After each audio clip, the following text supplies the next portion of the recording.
പ്രിയമുള്ള പ്രേക്ഷകരെ നമസ്തേ. നാം ഇവിടെ ചർച്ച ചെയ്യുന്നത് നിങ്ങളുടെ ഈ ആഴ്ച എന്ന വിഷയമാണ്. വാരഫലമാകുന്നു. ഈ ആഴ്ച വാരഫലത്തിൽ നാം ചർച്ച ചെയ്യുന്നത് മേടം മുതൽ മീനം വരെയുള്ള 12 രാശിക്കാരുടെയും ഒരു വാരക്കാലത്തെ ശുഭാശുഭ ഫലങ്ങളാണ്. ഇവിടെ നാം ചർച്ച ചെയ്യുന്ന ദിനങ്ങൾ വരുന്നത് 1200 ഇടവമാസം 25-ാം തീയതി മുതൽ 31-ാം തീയതി വരെയുള്ള ഒരാഴ്ചക്കാലം. അതായത് 2025 ജൂൺ 8 മുതൽ ജൂൺ 14-ാം തീയതി വരെയുള്ള ഞായറാഴ്ച മുതൽ ശനിയാഴ്ച വരെയുള്ള ശുഭാശുഭ ഫലങ്ങളാകുന്നു. ഇവിടെ ഈ വാരത്തിൽ പ്രധാനമായും ചർച്ച ചെയ്യുമ്പോൾ വളരെ ശുഭകരമായ ചില മാറ്റങ്ങൾ, ഗ്രഹങ്ങളുടെ മാറ്റങ്ങൾ നാം ശ്രദ്ധിക്കണം. ബുധൻ മിഥുനത്തിലേക്ക് സ്വന്തം ക്ഷേത്രത്തിലേക്ക് പ്രവേശിക്കുകയാണ്. അപ്രകാരം നീചസ്ഥനായ ചൊവ്വ കർക്കിടകത്തിൽ നിന്നും ചിങ്ങൻ രാശിയിലേക്ക് പ്രവേശിക്കുകയാണ്. സുക്ഷേത്രത്തിൽ ശുക്രൻ മീനത്തിൽ നിന്നും മേടത്തിലേക്ക് പ്രവേശിച്ച് കഴിയുകയും ചെയ്തു.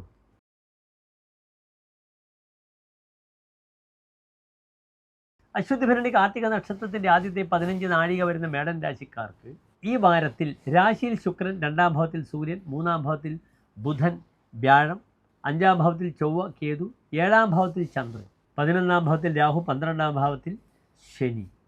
ഇവിടെ മേടൻ രാശിയിൽ നിന്ന് ശുക്രൻ നിൽക്കുന്നുണ്ട്. ആ ശുക്രൻ ഒരു വ്യക്തിയുടെ ധനപരമായ വിഷയങ്ങളെ ചിന്തിക്കുന്ന 2-ാം ഭാവാധിപനാണ്.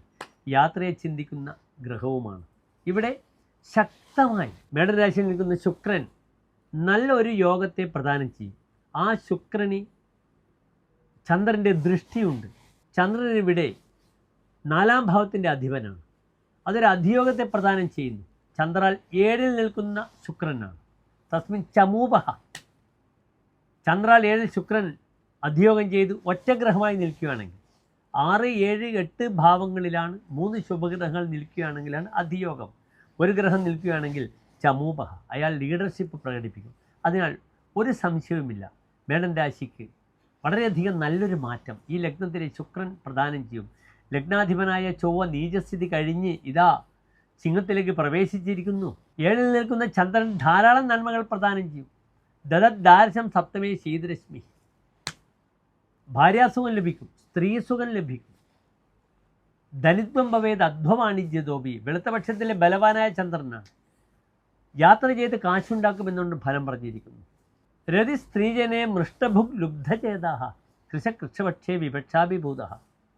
കറുത്തപക്ഷത്തിലെ ചന്ദ്രനാണെങ്കിൽ ശത്രുവാൽ ബുദ്ധിമുട്ട്. ഇവിടെ ശത്രുദോഷം ഭയക്കേണ്ട. വെളുത്തപക്ഷത്തിലെ ചന്ദ്രനാണ്. വളരെ നല്ലതാണ്. സ്ത്രീജനങ്ങളോട് രതി വരും എന്നൊരു ഫലമുണ്ട്. അത് വളരെ ശ്രദ്ധിക്കണം. കാരണം മേടൻ രാശിയിലെ ശുക്രൻ സ്ത്രീ വിഷയത്തിൽ വളരെ ദുർബലനാണ്. അവിടെ ചന്ദ്രൻ കൂടി നോക്കുമ്പോൾ, 7-ാം ഭാവത്തിൽ ചന്ദ്രൻ നിൽക്കുമ്പോൾ ഈഷു തീവ്രമതോ മതേ എന്നാണ് പറഞ്ഞിരിക്കുന്നത് ഹോരാചാര്യർ. തീവ്രമായ മതമുണ്ടാകും. ഈർഷ്യ, മറ്റുള്ളവരുള്ള ജലസ്, അസൂയ, ഇതൊക്കെ തോന്നും. മത്സരബുദ്ധി കൂടും. തീവ്രമായ മതം കാമമുണ്ടാകുമെന്ന് പറഞ്ഞതുകൊണ്ടാണ് ഞാൻ പറഞ്ഞത് മേടത്തിലെ ശുക്രൻ ആളത്ര നല്ലതല്ല. ശ്രദ്ധിക്കണം. സ്ത്രീ വിഷയം, അപഖ്യാതികൾ വരിക. നല്ല വെള്ള ഷർട്ടിടുന്ന വ്യക്തിക്ക് മഷി കുടഞ്ഞാൽ ആ ഷർട്ട് ഉപയോഗശൂന്യമാകുന്നത് പോലെ തനിക്ക് തൻ്റെ പ്രതാപത്തിന് സ്ത്രീ വിഷയം കാരണം മങ്ങൽ നിൽക്കാതെ നോക്കണം. ഇവിടെ ലഗ്നത്തിൽ ശുക്രൻ നിൽക്കുമ്പോൾ ആ വ്യക്തിയെ നല്ല വസ്ത്രം ധരിക്കുന്നു, നല്ല സൗഹൃദങ്ങൾ എടുക്കാൻ സഹായിക്കുന്നു. ഫ്രണ്ട്ഷിപ്പിലൂടെ വളരെയധികം ഗുണങ്ങൾ വരും. സമീചീനമംഗം, സമീചീന സംഘം, സമീചീന ബഹു അങ്കനാഭോഗയുക്ത. നല്ല ശരീരമുണ്ടാവുക, നല്ല സൗഹൃദങ്ങളുണ്ടാവുക, ധാരാളം സ്ത്രീകളുമായി രമിക്കുമെന്നാണ്. ഇവിടെ തന്നെ കാമപൂർത്തീകരണത്തിന് ഈ വാരം വളരെ നല്ലതാണ്. പലർക്കും സമ്മേളനമുണ്ടാകും.